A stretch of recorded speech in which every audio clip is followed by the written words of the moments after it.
Good afternoon, folks. It's April 19th. We're exactly 1 month today that our business has been closed.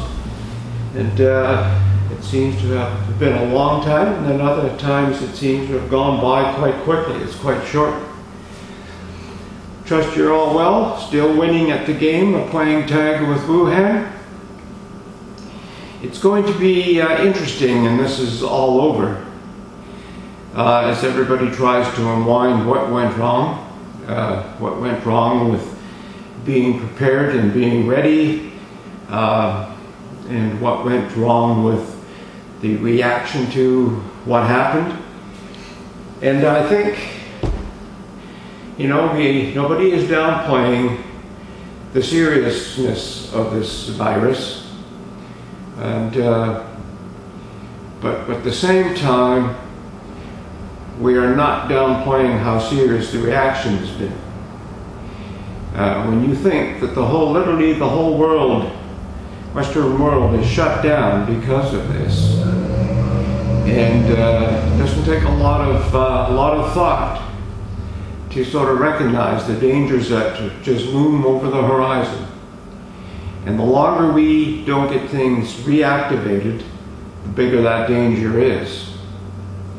And I know a lot of people will disagree with that, but they'll be the ones screaming the loudest when the results come in and see the ramifications of a long shutdown. And maybe Prime Minister Trudeau can say, we're going to wait till we get a vaccine, it's going to be a slow time coming. Well, his salary goes on and on and on. He's not concerned. And talking about Prime Minister Trudeau, I think yesterday we sort of spelled that out. I'm not sure if you watched yesterday's, went through the numbers, or if you did any verification or just checked on them. But we got to remember we have a minority government. And for Trudeau to say that it's okay for having 90 minutes a week to discuss things is just not a good deal. And to worry about the danger of getting Parliament together and the logistics and what have you, you could see from the numbers yesterday that it's not a lot of expense out of their pocket. But I think we really, really need people back more than 90 minutes for a week to discuss things, especially with a minority government.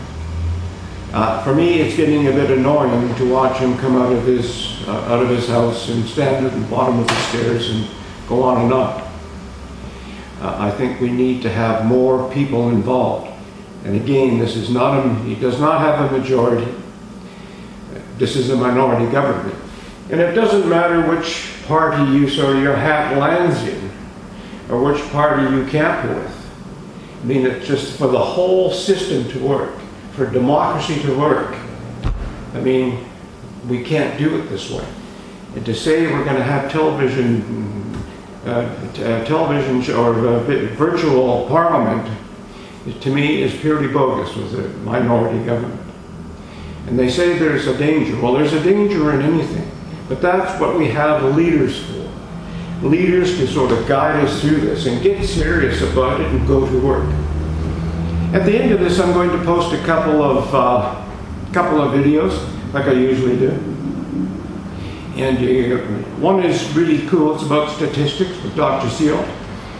And I'm not sure if you folks watch those, but this isn't just somebody sitting on the side of the road. I mean, this fellow's a real professional. His work is outstanding. And there's another one with one parliamentarian who doesn't want to get back to work. And I'm not in anybody's camp. I suppose like a lot of people, when I was younger, I was with the CCF party, which later became the New Democratic Party. When I got a bit older, I sort of liked Trudeau's leadership style in a crisis. I thought maybe I could follow that guy. I got a bit older, and I thought, maybe the conservative became sort of a conservative fan. And I got a bit older, And I realized they're all the same thing. Different names, different faces. At the end of the day, they all do the same. They do the same bungling. So when you see that, you wonder, okay, what is the agenda that causes this? Who directs this, and who directs this thing? By who, I'm not saying the World Health Organization. That's a real disaster. But anyway, so I'm not saying this because I'm a conservative, I'm a liberal, I'm an NDP or whatever. I'm just saying this as an observer standing back and looking at it all. On the case of getting back to work, I see Germany is easing in. Denmark is easing in. There's some states thinking about it. Some states rioting almost. Didn't want to get back to work. Sweden, well, they never left in the first place. Taiwan, South Korea. And so us just sort of sitting in the closet doesn't make sense. And one of the videos will talk about that. He does it in a cool way.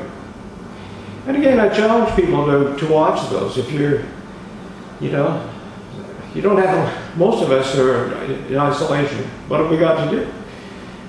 Do some research and start thinking. And don't just watch CNN. Don't just watch CBC. Because there's so damn much disinformation there. It's sick. And one of those things I'll say is masks. And in January we've been talking about how masks could help. When you look at a country like Czechoslovakia, they did that from the beginning, and they have a lot less ramifications in other countries. But I see Minister Garneau was yesterday said that if you're going to travel on a plane in Canada, you got to wear a mask. So we've gone from these don't work, it's a stupid idea, to now you have to.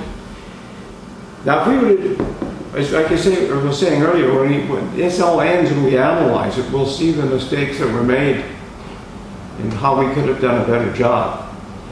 And it's going to be interesting. So that's about all for today. I'll put those two videos down and some things in the comment section. So take care. Bye for now.